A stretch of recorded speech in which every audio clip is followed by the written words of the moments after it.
Hi, welcome to my channel, Maliciously Vengeful. I am Stormy Rains. We today are going to be talking about the Erika Lloyd case. I'm sure everybody is familiar with that case now. I will tell you, we will talk about the facts first, and then I will chime in with my opinion and my theories and speculations. All right, let's get down to it. So Erika Lloyd is 37, and we know that she needed to unplug from the pandemic. She had a son that she was homeschooling, and her salon was shut down due to COVID-19. So she was struggling with no income and the pressures of homeschooling her son. So she wanted to have a pandemic road trip. Okay, so Erika was last seen on June 14th. Her mother last spoke to her on the morning of June 15th. Her car was found abandoned at Jumbo Rocks campsite between campsite 47 and 48. Her front windows were smashed out. Her back windows were smashed out. Her radio was all messed up. Her airbag had deployed. So she could have gotten to an accident. Nobody knows.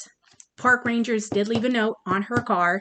The very next day, her car was found on the side of the road pointing toward 29 Palms Highway, 62 and Shelton Road. That's where they found it. CHP had it towed. It was abandoned, but no Erika. And she was reported on June 17th. There was talk of a James and Christian holding her campsite. I don't know where they got that information. There are different stories on the internet that says there was a journal. I also read that she had went here to Joshua National Tree Park and then went back to where she came from and then came right back here. I don't know how true that is. That is just from another website. So nobody could identify these men that was supposedly holding her campsite. They did find a little bit of camp stuff from her at a campsite. The clues that they did find, they're not telling the public what they were, so I wonder what they could be. Nobody has seen or heard from her since then. Somebody knows something. There are cameras in front of the park. To my understanding, somebody told me they were broke, and other people told me they were working. Like I said, I don't know. They got her in the park, so definitely they knew that Erika was in the park at one point. But they don't know who drove the car out. They don't know if somebody made it look like,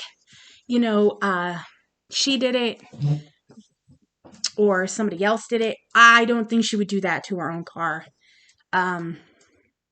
There is a guy named Martin Cox who said they seen her at a rest stop 45 minutes from Joshua Tree National Park, just staring off to the west, looking lost. No luggage, no purse, no nothing, but she wasn't scratched up or marks.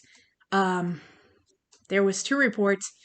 One website said somebody found her cell phone on the I-10 and it was completely wiped clean. Another person said that her family had called and some dude answered, and they found it in the campground. I don't know how true that is either. What we do know is she went there in June, on the 14th, and then she was missing by the 17th. That we do know. Somebody must have seen her. I go back and forth to Vegas on the 62 highway. I pass by Shelton Road all the time. Her parents had put a sign up. I throw roses every time I go back and forth.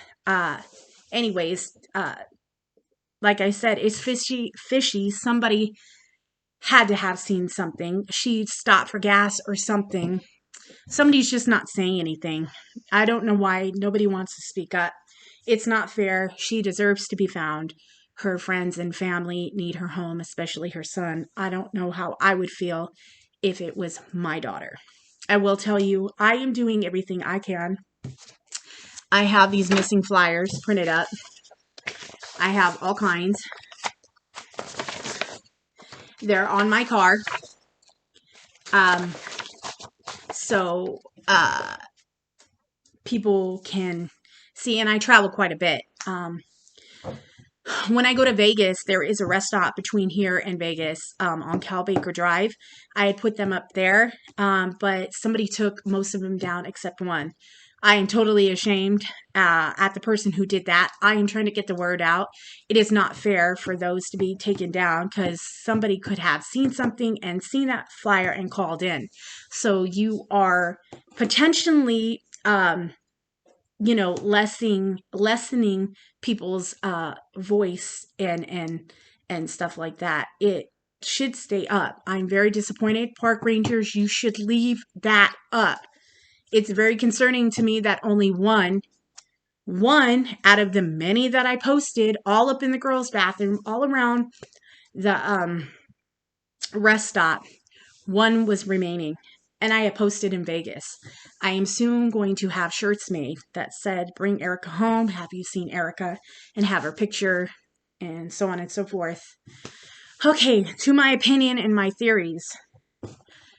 Why would a girl be traveling 8 hours away from home in the heat, no less, in the middle of summer, to Joshua Tree National Park when we are in a heat advisory? I live in Palm Desert, and it is hot enough. I don't even want to be outside. Oh, I had no. And why would a girl like that not carry any protection? Me, I have a taser and I have knives. A young girl like that should have protection. She shouldn't be alone anywhere like that. 29 Palms and around that area is bad news. There are so many people on drugs. She could have seen something that she wasn't supposed to. Somebody could have seen her and wanted drug money and asked her for money and she didn't have it, and that could have happened. So many things could have happened that we just don't know. Another guy had vanished on Shelton Road too, which is very mysterious. Erika's case actually broke that case. Something's going on in that desert around that area. It is very creepy. Like I said, I travel back and forth to Vegas periodically, and I take Mojave the back way, and I won't get out. I will not get out of my car. If I have to go to the bathroom, damn well I'm going in my seat. I am not getting out. 29 Palms, even before the whole Erika fiasco, made my stomach drop. I do not like that place. It is eerie. I get bad vibes from that place. I get bad vibes from Yucca Valley and Joshua Tree, and just that whole area is not a good place. Besides, you got Marines out there who think women are weekend mattresses. That's also in another report, which is horrible. Like, really? Come on now. Erika's family deserves answers. Her son needs her home. Her family needs her home. My heart goes out to Rebecca, Ruth, Chase, her dad, her brother, all her family. My heart really, really goes out. Sorry to you guys. I am drawn to this case and I have no idea why. People go missing all the time here in Palm Desert. It's the desert, but not once have I felt so drawn to a case like I have hers. Her parents live in Maryland. I used to live in Maryland when I was younger until something happened and my family moved back to California. It's devastating. I am doing what I can to get the word out. Printing out flyers, having t-shirts made, having flyers on my car, passing them out. Sorry, even in Vegas, asking people if they've seen her. Anywhere else I go, I always talk about her. I always try to bring her up in a conversation. I'm sure people are sick of me talking about Erika Lloyd, but I don't care. If she's out there, she needs to be found. Regardless, we need to bring her home. Please, if anybody has seen Erika Lloyd or know where her whereabouts are, please call 911. Please call the Morongo Basin, California Highway Patrol. I guess Mr. Alan Pennington is leading the lead investigation. His number is 760-366-4175. That is 760-366-4175. Somebody knows something, okay? Somebody knows where her whereabouts is. Somebody knows what happened. Somebody did something with her. Please, her family deserves to know. If you have any information, please get the word out and bring Erika home. Thank you very much. Hit that subscribe button, hit that like button, and stay safe in the COVID air. Remember, always wear that mask.